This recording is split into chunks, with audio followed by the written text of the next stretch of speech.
ప్రభు అయిన యేసుక్రీస్తు నామానికి స్తోత్రాలు. అందరికీ ప్రైజ్ ద లార్డ్. ఈ దినం నాడు దేవుడి వాక్యం చూసుకున్నట్లయితే కీర్తన గ్రంథము 21వ అధ్యాయము 4వ వచనంలో చూసుకుంటాం. దావీదు గారు దేవుడి విషయంలో ఇక్కడ అంటున్నాడు. ఆయన ఎలా ఎలా మాట్లాడుతున్నాడు అంటే, ఆయుష్ నిమ్మని అతడు నిన్ను వరమడగగా నీవు దానిని అతనికి అనుగ్రహించి ఉన్నావు. సదాకాలము నిలుచు దీర్ఘాయువు నీవు దయచేసి ఉన్నావు. హల్లెలూయా. ఏమని అడిగాడు?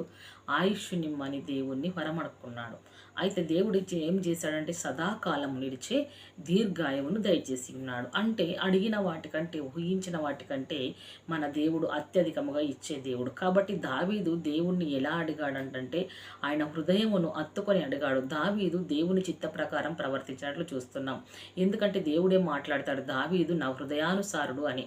తన దేవుని హృదయాన్ని తెలుసుకొని ఆ రీతిగా ప్రవర్తించి దేవుని మన్ననలో మెప్పులు పొందుకున్న వ్యక్తి దావీదు భక్తుడు. దావీదు భక్తుడిని దేవుడు ప్రేమించి కోరుకొని ఆయన్ను అభిషేకించి రాజుగా నియమించాలి, ఇజ్రాయేల్ ప్రజలను పరిపాలించుట కొరకు దేవుడు అతన్ని పట్టాభిషేకము చేయాలని కోరుకున్నాడు. కానీ అతనికి ఆ పట్టాభిషేకము చేయాలనుకున్న మొదలుకొని దావీదుకు అనేకమైన శ్రమలు కలిగాయి, అనేకమైన హింసలు కలిగాయి, అనేకంగా ఆయన వేధింపబడ్డాడు, బాధపరచబడ్డాడు. సౌలు రాజు చేత నిత్యము ఆయన తరమపడ్డాడు. అయినప్పటికీ దేవుడి దగ్గర ఆయన ఏమని అడుక్కున్నాడంటే ఆయువు ఇమ్మని అడిగాడు కదా. శత్రు బాధ నుంచి, తరుముతున్న వారి నుంచి ప్రతి విషయంలో దావీదు దేవుణ్ణి నాకు ఆయువు ఇయ్యమ, దీర్ఘాయువు దయచేయమని అడిగాడు. అడిగినప్పుడు దేవుడు ఏం చేశాడంటే దీర్ఘాయువే కాదు శాశ్వతమైన జీవం నేను నీకు ఇస్తానంటాడు. ఇక్కడ అంటున్నాడు ఏమనంటే ఆయుష్ నిమ్మని అతడు నిన్ను వరమడగా అతనికి నీవు దాన్ని దయచేయుచున్నావు. సదాకాలము నిలుచు దీర్ఘాయువును అతనికి దయచేయుచున్నావు. హల్లెలూయా. ఏ ఆయువునట? ఆయువు నిమ్మని వరమడిగితే దేవుడు దీర్ఘాయువు, సదాకాలము నిలిచే దీర్ఘాయువు దావీదుకి ఇచ్చినట్లు బయలుపరుస్తున్నాడు. అయితే ఈ మాట పాత నిబంధనలో మనకు అక్కడక్కడ కనిపిస్తుంది కదా. ఇజ్కియాలో కూడా కనబడుతుంది మనకు. అక్కడక్కడ కొన్ని విషయాలలో చంటి బిడ్డల్ని తిరిగి లేపడం ద్వారా అవన్నీ విషయాల్లో దేవుడు ఆయువును ఇచ్చినట్లు మనం చూస్తున్నాం. అదే పాత నిబంధనలో మనం చూసుకుంటాం అక్కడక్కడ. అదే కృత నిబంధనలో అయితే దేవుడు సంపూర్ణంగా పూర్తిగా వెల్లడిపరిచాడు. అక్కడ దేవుడు మరణించిన వారిని మృత్యుంజయులుగా చేయుటకు సమర్థుడు. ఆయన మరణించబోయే వారికి ఆయువును పెంచి, ఆయువును ఇచ్చి, ఆరోగ్యవంతులుగా మార్చి వారిని బ్రతికించే దేవుడు అని ఎక్కడ ఆరంభించాడంటే కొత్త నిబంధన గ్రంథంలో దేవుడు ఆరంభించుకున్నట్లుగా మనం ఇక్కడ చూసుకుంటున్నాం దేవుడు వాక్యంలో. కాబట్టి ఇది ఇక్కడైతే అలా కాదు. దేవుడు పాత నిబంధనలు ఆరంభించి ఈ సత్యాన్ని వెల్లడపరిచాడని మనం చూసుకుంటున్నాం ఇక్కడ దేవుడు వాక్యం. జీవ మార్గమును నీవు నాకు తెలియజేసేదవు, నీ సన్నిధిని సంపూర్ణ సంతోషము కలదు, నీ కుడి చేతిలో నిత్యము సుఖములు కలవు అని ఇక్కడ దావీదు గారు అంటున్నారు. ఏమని? నీవు ఏం దయచేసావు అంటే ఇక్కడ జీవ మార్గమును నీవు నాకు తెలియజేసేదవు అంటున్నాడు. అంటే జీవ మార్గం ఏమిటి? యేసుక్రీస్తుల ప్రభుల వారే జీవ మార్గం. ఆయన యొక్క మార్గం, ఒక సత్యము, జీవము. ఆయనలోనే జీవం ఉంది, ఆయనలోనే నిత్య జీవం ఉంది, ఆయనలోనే సదాకాలం నిలిచే దీర్ఘ ఆయువు కూడా ఉంది. కాబట్టి దేవుడు దానిని బయలుపరిచి ఉన్నాడు, జీవమును తెలియపరిచి ఉన్నాడు, దావీదుకు తెలియపరిచి ఉన్నాడు. అదే కాకుండా ఇక్కడ అంటున్నాడు ఏమని? నీ సన్నిధిలో సంపూర్ణమైన సంతోషం ఉంది, నీ సన్నిధిలో సగం సంతోషము లేదు. ఎందుకనంటే దేవుడి సన్నిధిలో సంపూర్ణమైన సంతోషము దొరుకుతుంది. ఎందుకంటే ఆయన సమాధానమునకు అధిపతి. హృదయము చెదిరిన వారిని, గుండె చెదిరిన వారిని, దుఃఖితులను, వేదన కలిగిన వారు దేవుడి సన్నిధిలో గనక వెళ్ళినట్లయితే అక్కడ దేవుడి సన్నిధిలో ఏమి దొరుకుతుంది అని అంటే సంపూర్ణమైన సంతోషము దొరుకుతుంది. సంపూర్ణమైన సంతోషము దొరుకుతుంది అనటకు దావీదు గారే మరలా కారణము. జనులు దేవుని మందిరంకు వెళ్ళుదాము రండి అని జనులు నాతో అనినప్పుడు నా హృదయం ఎంతో సంతోషపడిన అంటాడు దావీదు గారు కదా. ఎందుకు? ఆయన సన్నిధిలో సంతోషము కలుగును, ఆయన సన్నిధిలో ఆనందము కలుగును, పరిపూర్ణముగా అది దొరుకును. కాబట్టి అటువంటి ఆనందం పొందుకొనుట కొరకు దేవుడి సన్నిధిలో నుండి పరిపూర్ణమైన జీవము, సంతోషము, సమృద్ధిగా తెచ్చుకొనుట కొరకు దావీదు దినరాత్రులు దేవుడి సన్నిధిలో గడిపినట్టు చూస్తున్నాం. దినమునకు 7 మార్లు ప్రార్థించినట్టు చూస్తున్నాం. దినమునకు దేవుణ్ణి స్తుతించడం మనం చూస్తున్నాం. సాయంకాలం కాగా నేను ప్రార్థించినట్టు చూస్తున్నాం. అంటే ప్రభుల వారి సన్నిధిలో గడుపుటకు దావీదు గారు దేవుడి జీవమును తెలుసుకొని ఉన్నాడు. ప్రభుల వారి సన్నిధిలో గడుపుటకు దావీదు గారు దేవుడి సన్నిధిలో ఉన్న పరిపూర్ణమైన సంతోషమును తెలుసుకొని ఉన్నాడు. దేవుడి సన్నిధిలో దొరికే రక్షణను తెలుసుకొని ఉన్నాడు. ఆ రహస్యాలన్నీ దావీదు భక్తుడు దేవుడి దగ్గర నుంచి దొరికించుకున్నాడు. ఏంటి ఆ రహస్యాలు? మనం మాట్లాడుకుంటున్నాం కదా. నిత్య జీవము, ఆయన కుడి చేతిలో నిత్య సుఖములు, ఆయన సన్నిధిలో పరిపూర్ణ సంతోషం, ఆయన సన్నిధిలో జీవ మార్గములు దొరుకుతాయి. దీర్ఘాయువాడు అడిగితే సదాకాలం నిలిచే దీర్ఘాయువు దేవుడు ఇస్తాడు అనేది దేవుడి దగ్గర నుంచి రహస్యాన్ని దావీదు పొందుకున్నాడు. ఆ రహస్యాన్ని పొందుకున్నాడు కాబట్టి దేవుడి సన్నిధిలో ప్రతి క్షణము దేవుడి సన్నిధిలో గడుపుటకు దావీదు ఇష్టపడ్డాడు. ఇష్టపడమే కాదు, నిత్యమైన నోటి నిండా స్తుతి ఉంది. ఆయన నోటి నుండి అనుక్షణము స్తుతి ఉంది కాబట్టి ఆ స్తుతి దావీదు యొక్క స్థితిని మార్చగలిగింది. ఆ స్తుతి ఆయన శరీరంలో, ఆయన జీవితంలో సమస్తం ఉంది కాబట్టి ఆయన రాజు అవుటకు ఒక గొప్ప బలమైన మార్గములు తెరవబడి ఉన్నాయి. అభిషేకించిన అభిషేకానికి, దేవుడి సంకల్పానికి, దావీదు యొక్క అనుకువ దేవుడి సన్నిధిలో ఉన్న దాన్ని బట్టి, స్తుతించిన దాన్ని బట్టి, ప్రార్థించిన దాన్ని బట్టి ఇవి తోడ్పడి ఉన్నాయి. కాబట్టి దేవునికి హృదయానుసారుగా, దేవుని చిత్తానుసారంగా దేవుణ్ణి ఎలా సంతోషపరచాలి ఆయన ఎరిగిన వాడై ఉంటున్నాడు. కాబట్టి ఆయనకు నచ్చిన ప్రతి ఒక్క కార్యము దావీదు చేశాడు. దేవుణ్ణి దుఃఖపరిచినట్లు అక్కడ కనబడలేదు, కానీ దేవుణ్ణి సంతోషపరిచినప్పుడు దేవుడు సంకల్పము నెరవేర్చుకున్నాడు దేవుడు కదా. అదే విధంగా మనం చూసుకుందాం. మరి మనము కూడా ఈ సమయంలో, ఈ కాలంలో నానా విధములైన రోగములు, నానా విధములైన మరణకరమైన వ్యాధులు సంభవిస్తున్నాయి.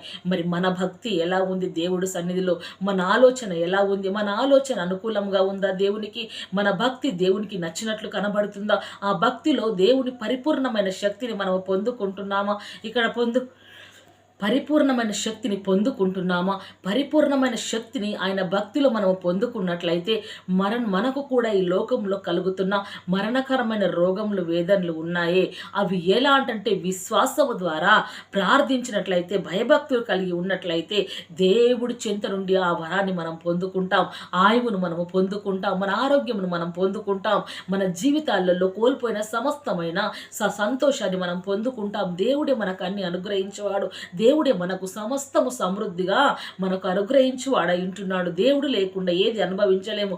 మనకు ఎన్నున్నా దేవుడి సన్నిధిలో ఏకాంతముగా, దేవుడి సన్నిధిలో పరిపూర్ణంగా గడపని దినము అయితే మనకుందో అప్పుడు మన జీవితము శూన్యంలోకి వెళ్తుంది, మన జీవితం వ్యర్థమైపోతుంది. కాబట్టి దేవుడి సన్నిధిలో అనునిత్యము దేవుడి మన్ననలు పొందుకోలా అని కాకుండా దేవుని పరిపూర్ణంగా ప్రేమించాలి, ఆయన ఆజ్ఞను అనుసరించాలి, అతనికి నచ్చిన రీతిగా మనం బ్రతకాలని గనక మన హృదయము బలాట పడ్డట్లయితే దేవుడి సన్నిధిలో దేవుడే మనల్ని ఆయన కృప ద్వారా ఆయన సంకల్పము నెరవేర్చుకున్నటకు ఆయనే మనల్ని పురికొల్పుతాడు. ఆయన మనకు తోడై ఉండి నడిపిస్తాడు. ఆ సంకల్పమును దేవుడు నెరవేర్పు కలిగిస్తాడు అక్కడ.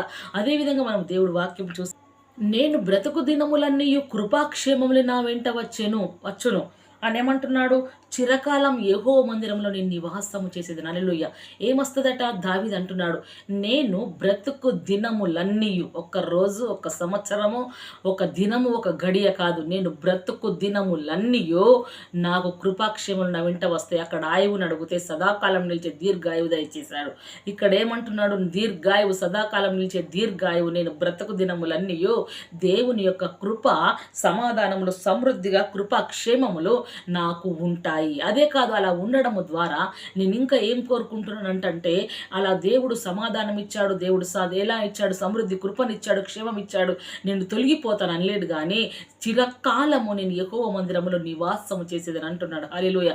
ఎక్కడన్నట నివాసం చేసేది రాజయ్యుండి, అతను రాజరిక పట్టాభిషేకమును అతను ఎన్నో ఉన్నాయి అతనికి అనుభవించుటకు. అయినను సరే దేవుని సన్నిధి ముందు, దేవుని ముందట వాటన్నిటిని దావీదు మట్టితో సమానంగా ఎంచినట్టు ఇక్కడ మనం మాటలో తెలుసుకోగలుగుతున్నాం. కాబట్టి అవన్నీ ఉన్నను, చిరకాలము నేను దేవుడి సన్నిధిలో నివాసం చేస్తాను, చిరకాలం నేను దేవుడి సన్నిధిలో నిలుస్తాను, చిరకాలము నేను దేవునితోనే గడుపుతాను.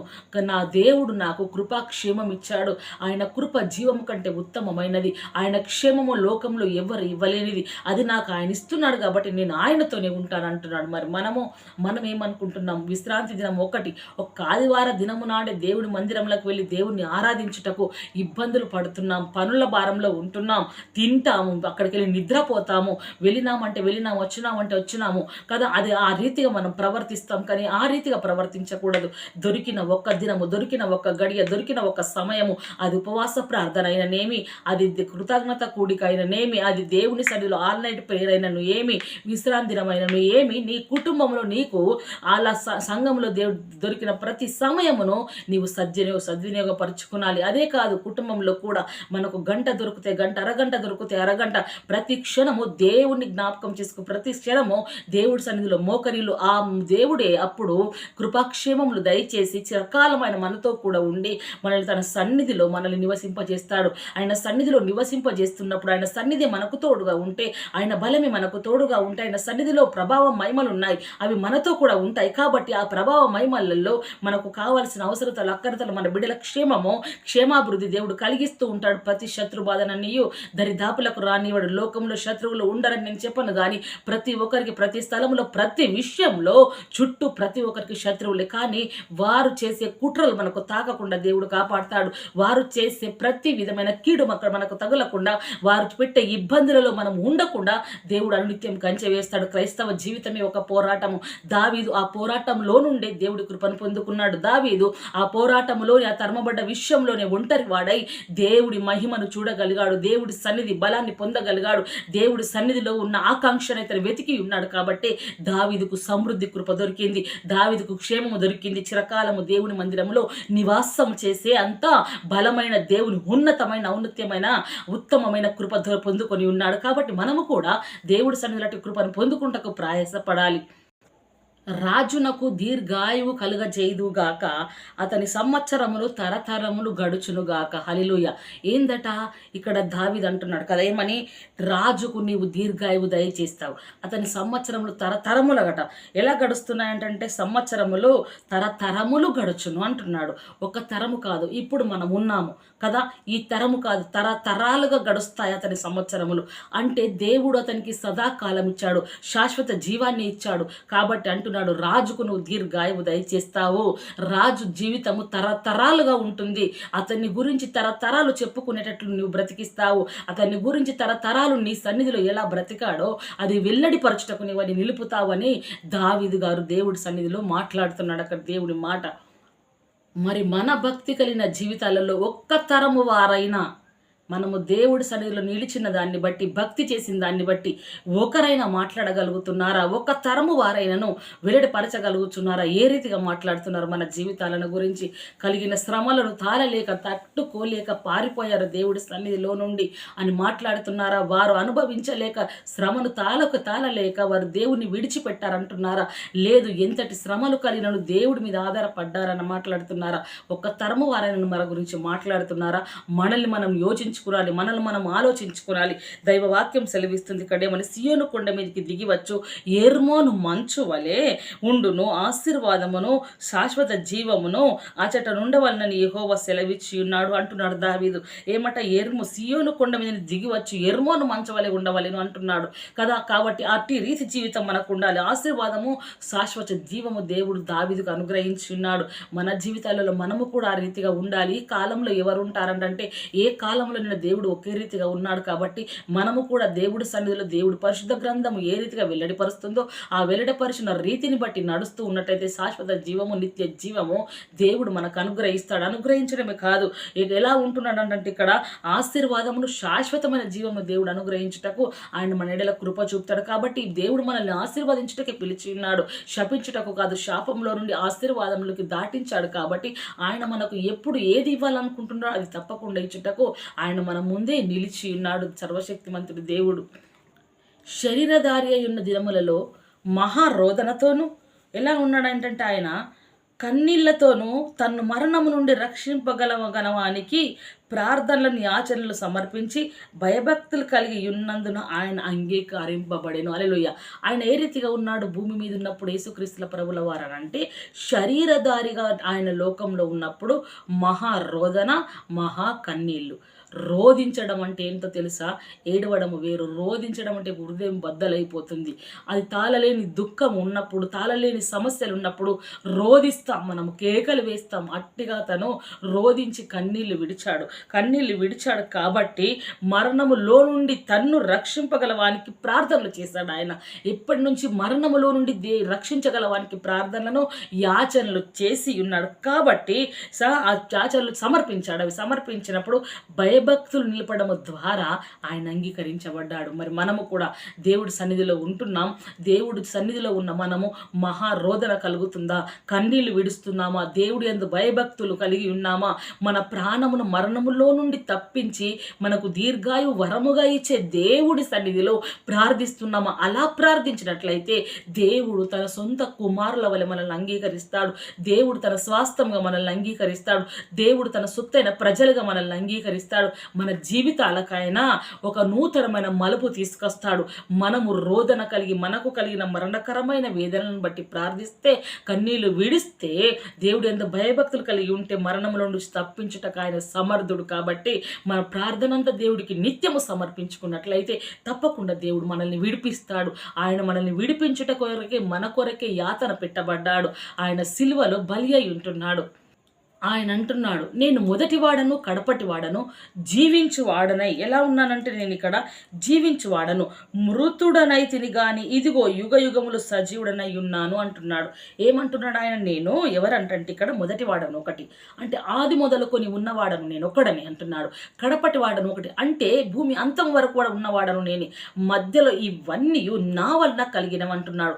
నిజమే, దేవుడి వలనే ఈ సృష్టి ఆరంభమైంది, దేవుడి వలనే ఈ సృష్టి నిలబడు.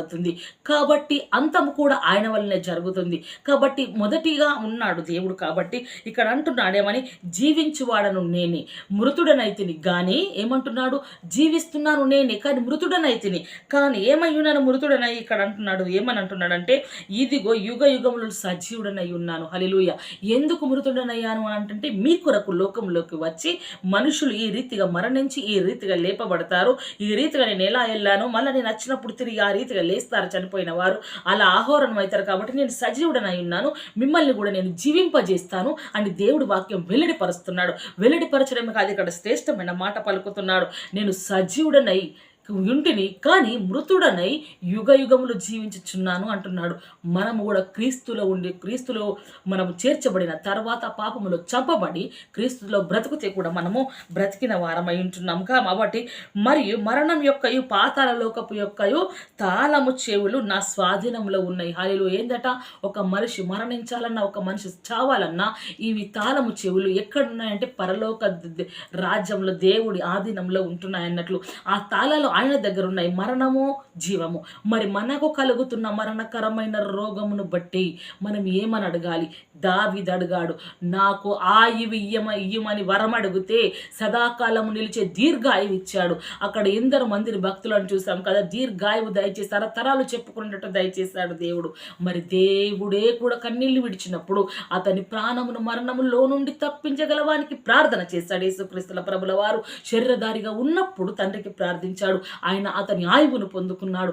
మరి మనము కూడా పరలోక ఇలానట మరణ పాతాల తాళము చెవులు స్వాధీనం అందున్న వాడిని వెంబడిస్తున్నాం. ఆ స్వాధీనం అందున్న వాడిని మనం వేడుకుంటున్నాం. ఆ సజీవుడే మనకు ప్రాణము పొయ్యాలని మనకు కలుగుతున్న రోగముల్లో, మనకు కలుగుతున్న మరణకరమైన వేదనలలో మనము కూడా దేవుణ్ణి అడగాలి. ఆ తాళము చెవులు తీసుటకు శక్తి ఆయనకొక్కడికే ఉంది. ఆ తాళము చెవులు తీసే శక్తి ఆయన ఒక్కడికే ఉంది. కాబట్టి ఆయన ఒక్కడే మన ప్రార్థనని ఆయనను కదిలిస్తుంది. అప్పుడు ఆయన ఆ తాళము చెవి తాళం తీసి మనకు ఆయువునిస్తాడు, ఆరోగ్యం ఇస్తాడు, మరణమును మన వెనుకకి తీసి పారవేస్తాడు.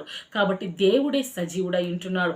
కాబట్టి ఇది ఎన్నో విధాలుగా పరిశుద్ధ దేవుడు మనకు పరిశుద్ధ గ్రంథంలో పాత నిబంధనలు అక్కడక్కడ మనకు కనిపించినను, నూతన నిబంధనలు అనగా క్రొత్త నిబంధనలో దేవుడు మనకు వెల్లడిపరిచి ఆరంభాన్ని కూడా చూయించాడు కదా. దేవుడే శక్తిమంతుడు, దేవుడు బలవంతుడు, దేవుడు సజీవుడు, మృత్యుంజయుడు, మృతిని గెలిచిన దేవుడు. ఆయన సజీవుడు అయి ఉన్నాడు. మనము ప్రార్థిస్తున్న దేవుడు కూడా సజీవుడు. మనం ప్రార్థన చేస్తున్నది జీవించు వానికి, బ్రతికి ఉన్న వానికి. కాబట్టి మనల్ని కూడా బ్రతికిస్తాడు. ఆయననే సర్వశక్తి గల దేవుడు, ఆయననే పరిశుద్ధుడు, ఆయననే మహోన్నతుడు, మహాద్భుత కార్యములు చేయవాడు, సూచక కార్యములు చేయవాడు. మహాకాశములలో నిలిచి ఉన్న మన దేవుడు, ఆకాశమందు శౌర్యం కలిగిన యెహోవాని, ఆయనకు అనేకమైన గొప్ప గొప్ప పేర్లు కలిగిన వాడే మన దేవుడు. ఆ దేవునికి గనక మనం ప్రార్థిస్తే మనల్ని కూడా దేవుడు విడిపించుటకు ఆయన మన ముందే నిలిచిన్నాడు. ఆయన దయా కరికరము, వాత్సల్యము, దీర్ఘశాంతము చూపే దేవుడు మనతో ఉన్నాడు. కాబట్టి ఇట్టి మాటలు దేవుడు మనందరి ఆత్మనిమిత్తం దీవించి ఆశీర్వదించి ఫలింపజేయునుగాక. Amen, amen, amen.